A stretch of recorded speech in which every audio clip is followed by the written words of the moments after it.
right, hello everyone. Welcome. Erica VB here, and this is my series called Sincerely Spirit, where we discuss all things spiritual on a like 101 general basis. So today's episode, we're going to talk about energy. Now, this is going to be sort of like have subcategories to it because next week's episode is going to talk about manifestation. And when we think about manifestation, energy is super important to develop the manifestation or whatever it is that you're manifesting. So we're going to keep this in mind, tag it so that when next week's episode comes out, you can come back and refer to this episode regarding energy. So make sure you tag that. Of course, if there's any questions that pop out for you, you can reach out to me at ericsfrequency@gmail.com. You can also put your questions in the appropriate social media box for wherever this social media lands on. So let's get started. Let's talk about energy. Now, I'm not talking about the energy that you have, say, like right after you have an energy drink and you're like, pow, pow, pow. You want to run a marathon, the type of energy that it takes for that. I'm talking about spiritual energy. What is spiritual energy? It is an intangible existence, right? So like lightning, we can see that's energy, right? You put aluminum foil in a microwave, guess what? You can see that energy. You see it pop, pop, pop, pop, pop. Your spiritual energy is not something that you can see. However, it is something that you can feel. So for example, say you go to a barbecue and you're scanning the crowd and all of a sudden you get this feeling and you're like, oh, I'm not going near that person, red alert. So your intuition's going, no, no, no, no, no. What you've just done is read their spiritual energy. So they are projecting this type of energy out into the world, into their environment, into the universe, and your intuition is reading up and going, no, stay away from that person. Same thing if you're at that same barbecue and you come across somebody and they feel good, they have great positive vibes, you're reading their energy. That's their energy. So that's what I'm talking about when I talk about spiritual energy. It's an intangible existing thing. So it's not something that we see, it is something that we feel, and we all have it. So when you're moving through your spiritual awakening and or your spiritual journey, you're gonna come across these types of topics. And it's really super important that you research them, find out what resonates with you in terms of cleansing your energy, protecting your energy, like protection, shielding, cleansing. Vibrations and frequencies are super important in our energy. Sometimes you will, throughout your journey, what you're reading, what you're going to come across, sometimes your energy is called your auric field, aka aura. So what is that? That's like the your auric field is your energy, and so it sits around your body from head down to toe, encompasses you. It's different colors, it has different layers, so it it can expand because energy isn't stagnant, right? It expands, it collapses, goes out, comes in, and it's about how you're moving your own energy. Okay, so if you wanted to go, for example, when we talk about expansion and collapsing, when I do my mediumship work or any intuition work, I want my energy to expand out. I want it to be open and receptive to my client, to my sitter, and to the spirit world, right? Now, if I'm at a barbecue or I'm at a party or a concert, I'm pulling my energy in, my energy field in, because I don't want to be receptive to all of the other energies that are around me in that situation. So when I talk about, that's the expansion and the collapsing, the collapsing, the in and the out of the energy. Your auric field energy is layered. It has layers, and it matches the energetic centers, the 7 major energetic centers that you're going to hear about in your spiritual awakening and your spiritual journey. So what are those energetic centers? We have many energetic centers in our auric field energy area, if you will.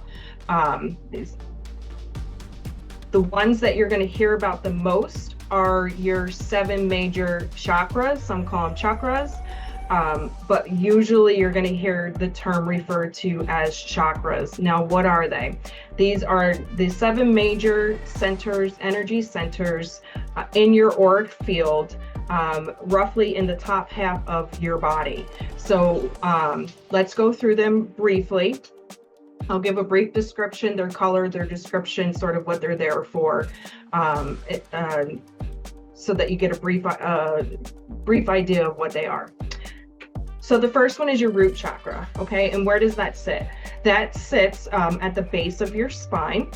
It is the color red, and it has to deal with grounding, security, belonging, like where you belong. I always think of that as like my home state, if you will. So when I think about the red chakra, I think about that's going to tell me how grounded I am. That's going to tell me how stable I am. That's like my home base. Okay, so that's your first chakra. Your second chakra is the sacral chakra, and this sits above the root chakra, a couple inches above the root chakra, a couple inches below the belly button, if you will. This sacral chakra is the color orange, and this has to deal with creativity, sexuality, creation, and pleasure. Okay, and then you have your next chakra, which sits above the sacral chakra, just around the navel area, and that is yellow, and this has to deal with self-esteem, confidence, personal power. Okay, this is also how you reflect on the world yourself too. And sometimes people will reference the yellow chakra as the connection between you and other people, because it does have to deal with your self-confidence and your personal power. So that's sort of like how you're walking into an environment sometimes. And then next up is your heart chakra, which sits obviously close to the middle of the chest, and this is the color green. And your heart chakra is about emotional balancing. It's about love and compassion. It's also the bridge between the upper chakras and the lower chakras. So that's sort of your heart chakra. Then we have the throat chakra, which is blue, and it sits in your throat area. And this has to do with how you speak to people. This is the communication chakra. This is the chakra that has to deal with being your most authentic self, speaking your most authentic self. And then we have the third eye chakra, which the pineal gland, however they say it, and that's usually like a purple, indigo, or violet. It falls in that purple hue, depending on where you look, who you're talking to. It's usually purple, indigo, violet, somewhere around there. And that has to do with your psychic abilities, your intuition, sort of opening up to the spirit world, if you will, communicating with them. I just saw a cardinal, sorry. And then you have your crown chakra, which is the color white, or like a goldish white, if you will. And that is the chakra that connects you to source. So that's your universal chakra that connects you to source. So those are your 7 major energy centers in your auric field. If you have a blockage in any of those centers, then it sort of creates a backlog, if you will, of that energy. So say your root chakra is blocked, say you don't know, you're not very grounded, or you're not very balanced or stable, so that's blocked. So the energy that you're taking in through your auric field to be filtered through and out and move out, like you're taking this in from your environment, it's getting stopped at your root chakra. So it can't even move properly through, so it gets stuck there. So and the chakras are also associated with medical conditions as well. I'm not very familiar with that. I don't do medical readings, if you will, or medical intuition, medical psychic stuff. But there are people out there that do that. If it resonates with you, by all means, do your research and get your training in that. But so like where the root chakra sits, and you can have issues in your lower back, or maybe around your thighs or your hips if you have a blockage in there, because the energy is not flowing properly. So when you intake, and you have a blockage at your root chakra, it can't move up throughout and dispense, right? We can't learn what we need from it and let it go. It's sitting in that bottom area and creating havoc on your body, if you will. Same thing, say your heart chakra is blocked. If your heart chakra is blocked, your emotions are getting stuck. You're not balanced in your emotions. And so everything's moving up and then it gets stuck here. And then it creates havoc mentally, emotionally, physically. So it's important to keep your energy centers clear and clean. And how do we do that? And the same thing with your auric field. Like your auric field can get rips and tears and holes in it as well. And we want to keep that as clean and clear as possible. I always say, you know, protection is really super important, and you're protecting yourself from the other energies that are out there, other people's energies in the environment. But it's also, we have to remember that we can use as much protection as we want on the outside to keep the outside out. But if we're not working on ourselves, we're harming ourselves probably even more than what the outside world's going to do. So keeping our energy clean is super important. Protecting our energy is super important. How do we keep the energy clean? There's a few ways you can do that. First off is Reiki. Reiki is great to clear out, to find the blockages in your energy centers, to clear out the blockages in your energy centers, okay? I'm not a Reiki master. I don't practice Reiki. But I've had it done on myself, and you do feel a lot better. It sometimes will take more than one session for the Reiki to take effect on the energy centers and clear out those blockages. So if you're interested in doing that, please do your research. Make sure you find a credible, trained, professional Reiki practitioner. You don't want to just show up at some hobnob place and have people manipulating your energy in the wrong way, because that can screw you up even more. So you can have the Reiki done. You can do Hertz. So I think it's HZ when you go on YouTube or whatever. So like 432 HZ is a great negative clearance and a great balancing, grounding type Hertz. So there's different tones, if you will, for whatever it is you want to achieve. So you can definitely work on clearing out your energy centers through music, through the Hertz, if you will, which is music playing. Visualization. So once you get to a point where you understand your energy and say, okay, you understand your energy, and you're like, whoa, I feel imbalanced right now. I don't feel great. What's going on? You can definitely visualize what each of your chakras are doing.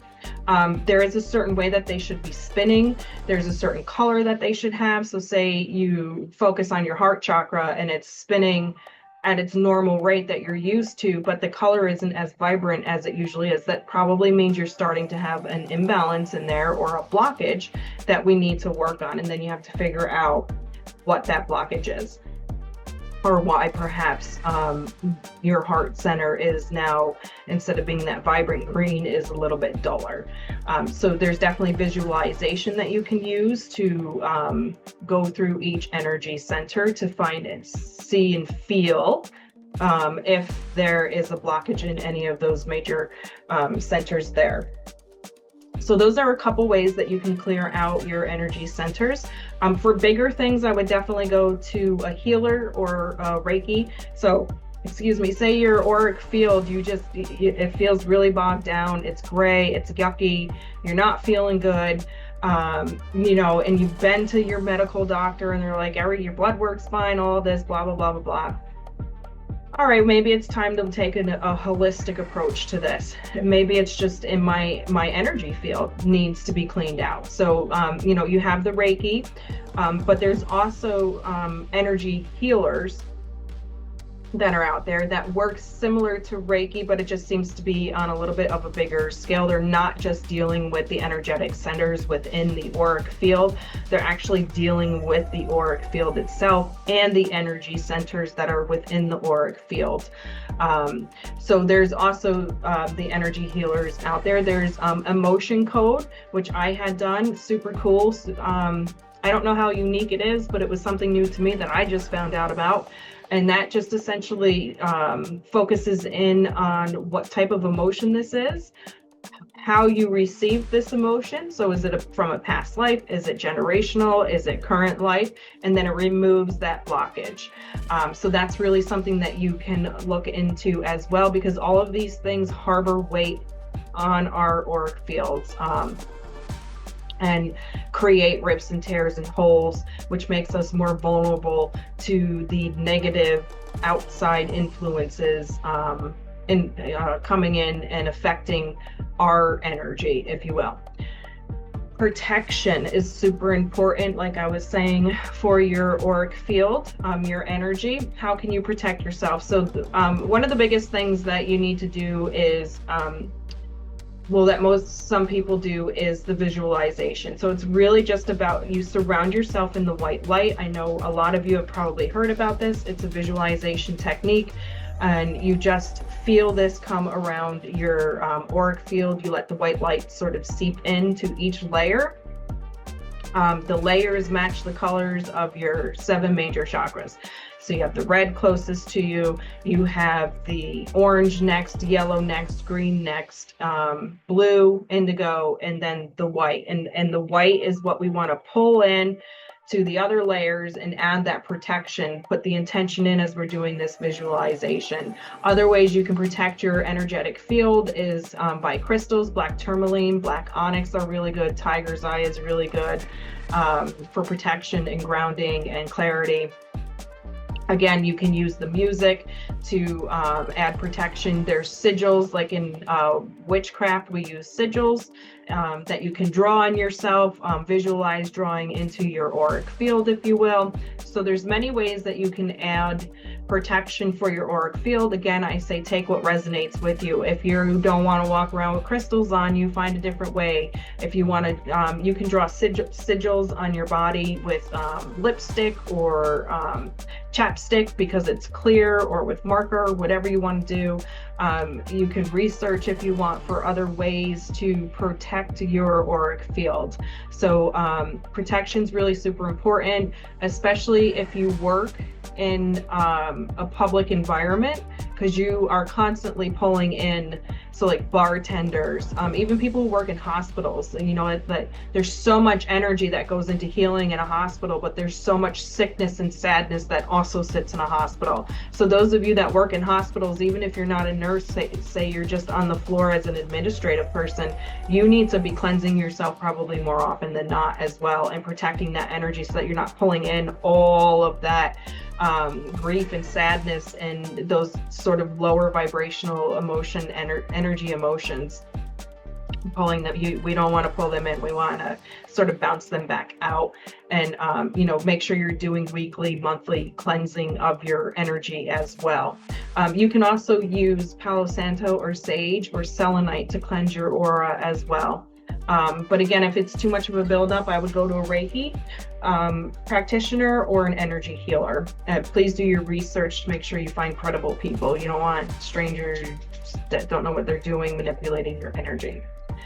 So that's the cleansing, the protection, and then we're going to talk about grounding. If we're not grounded and centered, if you will, our energy is all over the place. We don't want it all over the place. We really want to be able to control it. We want to be able to expand it when we want, pull it in when we need to.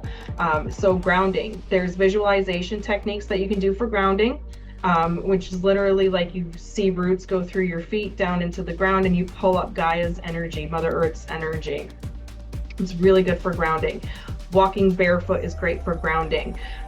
You can use music. Oh, there's a blue jay. You can use, sorry, my parents are here, cardinals and blue jays. You can use music also for grounding. I really enjoy shamanic and Viking music when I really need to get grounded into myself. If we live too much in the spiritual world, if you will, or in that that kind of energy, it can physically make us sick. I know I've done that. I get nauseous, dizzy, lots of fatigue, crankiness. And when I get that way, I'm like, oh, I'm doing too much on the spiritual end. I gotta ground myself. Cooking, cleaning, singing, dancing, those are all ways that you can ground yourself as well. And it's really super important because we're physical beings. We're in a physical reality. We really need to be grounded, especially those that do spiritual work.